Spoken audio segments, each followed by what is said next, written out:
95% konflik antar manusia terjadi disebabkan karena masalah emosional. Masalah emosional ini sebagian besar disebabkan oleh gambar diri yang sudah rusak. Mari kita belajar tentang gambar.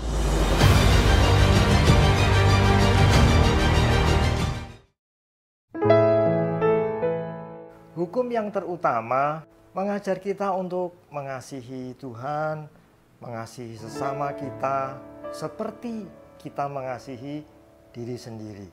Orang yang tidak bisa mengasihi dirinya sendiri, tidak bisa mengasihi sesama, dan tidak bisa mengasihi Tuhan. Orang yang tidak bisa mengasihi dirinya sendiri, itu sebagian besar disebabkan karena gambar dirinya sudah rusak. Gambar diri adalah cara manusia memandang, mengukur, dan menilai dirinya sendiri. Gambar diri adalah apa yang dipercayai tentang siapa dirinya. Yang seringkali terjadi adalah manusia itu salah menilai dirinya sendiri. Menurut Alkitab, ada di 1 Korintus 4 ayat yang ketiga sampai yang keempat. Ada 4 sumber pendapat mengenai diri seseorang.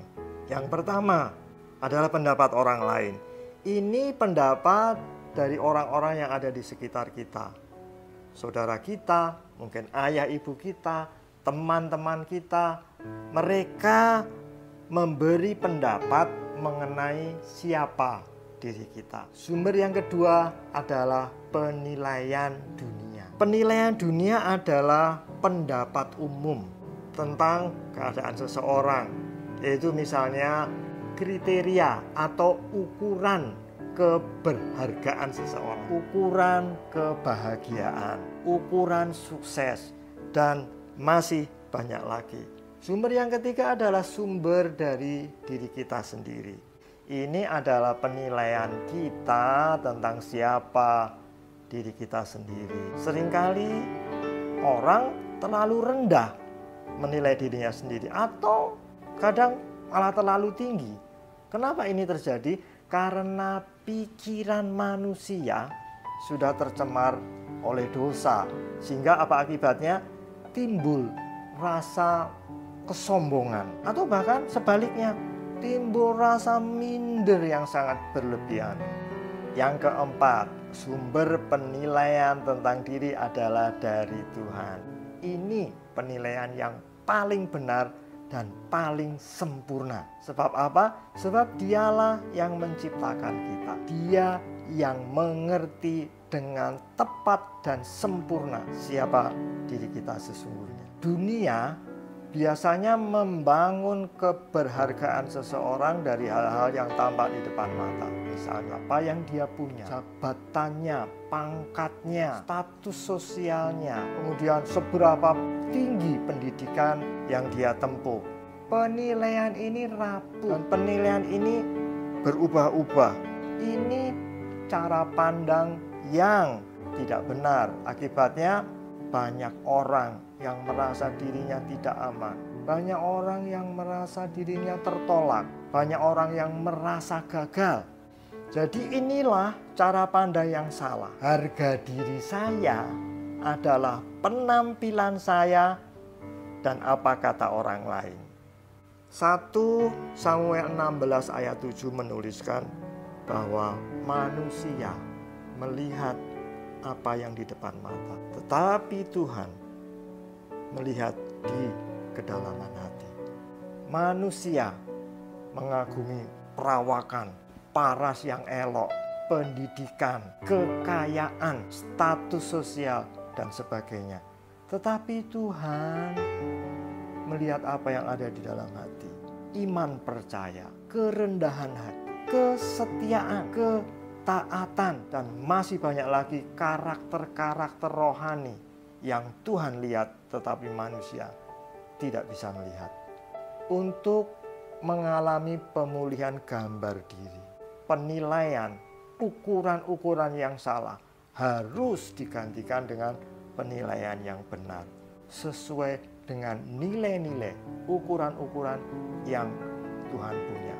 Jadi dasar cara pandang yang benar adalah harga diri saya ialah karakter saya dan apa kata Tuhan. Yang pertama, manusia itu diciptakan serupa dan segambar dengan Allah. Saya bacakan Kejadian 1 ayat yang ke-26. Berfirmanlah Allah, baiklah kita menjadikan manusia menurut gambar dan rupa kita, supaya mereka berkuasa atas seluruh bumi. Manusia adalah ciptaan yang agung dan Tuhan menciptakan manusia untuk rencana yang besar. Yesaya 43 ayat yang keempat menegaskan begini, oleh karena engkau berharga di mataku dan mulia, dan aku ini mengasihi engkau. Siapapun Anda berharga, Anda mulia. Dan Tuhan katakan, Tuhan mengasihi Anda. Yang kedua, orang percaya sudah ditebus dengan darah yang kudus, yaitu darah Kristus. 1 Petrus 1 ayat yang ke-18 sampai yang ke-19 menyatakan bahwa orang percaya telah ditebus bukan dengan barang yang fana, tetapi dengan darah Kristus, darah yang kudus. Jadi Anda berharga bukan karena Anda perawakannya gagah, parasnya ganteng, punya pendidikan yang tinggi, punya jabatan yang tinggi, tetapi Anda berharga karena Anda telah ditebus dengan darah Yesus. Yang ketiga, di dalam diri orang percaya, di situ diam Roh Kudus, Roh Allah.